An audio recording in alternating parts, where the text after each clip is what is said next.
Ma'am ఈ year మనం చూసుకున్నట్లయితే 2025లో ఏ అవును. స్కీమ్స్ అనేది మ్యూచువల్ ఫండ్స్‌లో ఏ స్కీమ్స్ అవును. అనేది ఎక్కువ రిటర్న్స్ ఇచ్చినియి? అండ్ నెక్స్ట్ ఇయర్ ఎలా ఉండబోతుంది? సో, ఈ 2023లో దాదాపుగా మనకి మార్కెట్స్ గాని, ఈ మ్యూచువల్ ఫండ్స్ గాని మంచి 30% రిటర్న్స్ చూసారు. అలానే 2024లో కూడా 21% డీసెంట్ రిటర్న్స్ మనకొచ్చాయి.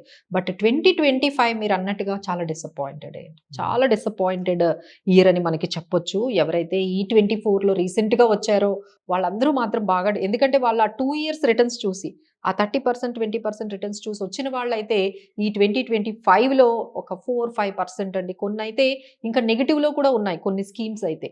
సో, ఈ విధంగా కొంచెం disappointed year for the mutual funds, for the stock markets అని మనం ఖచ్చితంగా చెప్పొచ్చు. సో, దీనికి అసలు ఏవి బాగా మీరడిగినట్లుగా ఏవి బాగా పెర్ఫార్మన్స్ చేశాయి అనుకుంటే గోల్డ్ ఈటీఎఫ్స్ అయితే వండర్‌ఫుల్ రిటర్న్స్ వచ్చాయి. ఎవరైతే ఈ గోల్డ్ ఈటీఎఫ్స్‌లో, సిల్వర్ ఈటీఎఫ్స్‌లో మ్యూచువల్ ఫండ్స్ ద్వారా పెట్టారో, గోల్డ్ మ్యూచువల్ ఫండ్స్‌లో పెట్టారో వాళ్ళందరికీ మంచి రిటర్న్స్ అనేవి వచ్చాయండి. అలానే కొన్ని గ్లోబల్ ఫండ్స్ కూడా. అంటే ఈ ఇయర్ మన ఇండియన్ స్టాక్ మార్కెట్స్ రిటర్న్స్ ఇవ్వలేదు గానీ, గ్లోబల్ స్టాక్ మార్కెట్స్ అన్నీ కూడా మీరు యూఎస్ తీసుకోండి, లేకపోతే చైనా తీసుకోండి. ఇవన్నీ కూడా మనకి మంచి రిటర్న్స్ ఇచ్చారు. సో, ఈ విధంగా గ్లోబల్ ఫండ్స్‌లో పెట్టిన వాళ్ళకి కొంచెం రిటర్న్స్ అనేవి కనిపించాయి. ఇంకొక థీమ్ ఇంకా వర్కౌట్ అయిందేంటంటే మల్టీ అసెట్ ఫండ్.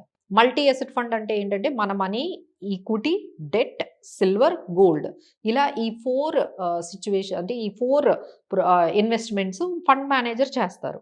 సో, ఎవరైతే ఈ మల్టీ అసెట్ ఫండ్స్‌లో పెట్టుకున్నారో వాళ్ళకి కూడా because of gold and silver rally వల్ల డెట్ కూడా కొంచెం బానే ఉంది కాబట్టి సో, ఫైనల్‌గా వాళ్ళకి మంచి రిటర్న్స్ వచ్చాయండి ఎవరైతే ఇందులో ఉన్నారో. సో, ఈ విధంగా ఈ particular large caps to some extent మిగతా వాటి మీద బెటర్ అని చెప్పొచ్చు. అంటే న్యూట్రల్‌గా కొంచెం యావరేజ్ అని చెప్పొచ్చు. బట్ బాగా ఇబ్బంది పడింది ఎవరంటే ఈ స్మాల్ క్యాప్స్‌లోని తర్వాత ఈ మిడ్ క్యాప్ స్కీమ్స్‌లో ఎవరైతే పెట్టారో వాళ్ళైతే బాగా ఇబ్బంది పెట్టారండి. కొన్ని థీమ్స్ కూడా వెళ్ళిపోయారు. లాస్ట్ టైము మనకి కొన్ని థీమ్స్ అంటే ఎలా అంటే డిఫెన్స్ గాని, లేకపోతే మనకి మీడియా గాని ఇలా కొన్ని థీమ్స్‌లో కొంచెం ఇన్వెస్ట్‌మెంట్ చేసిన వాళ్ళు, సెక్టార్ వైస్ ఇన్వెస్ట్‌మెంట్స్ చేసిన వాళ్ళు తర్వాత డిజిటల్ స్కీమ్స్ అని లేకపోతే ఈ పర్టిక్యులర్ ఇన్‌ఫ్రా స్కీమ్ అని ఇలాంటి వాటిల్లో సెక్టార్ వైస్ చాలా రిస్క్ తీసుకున్నారు.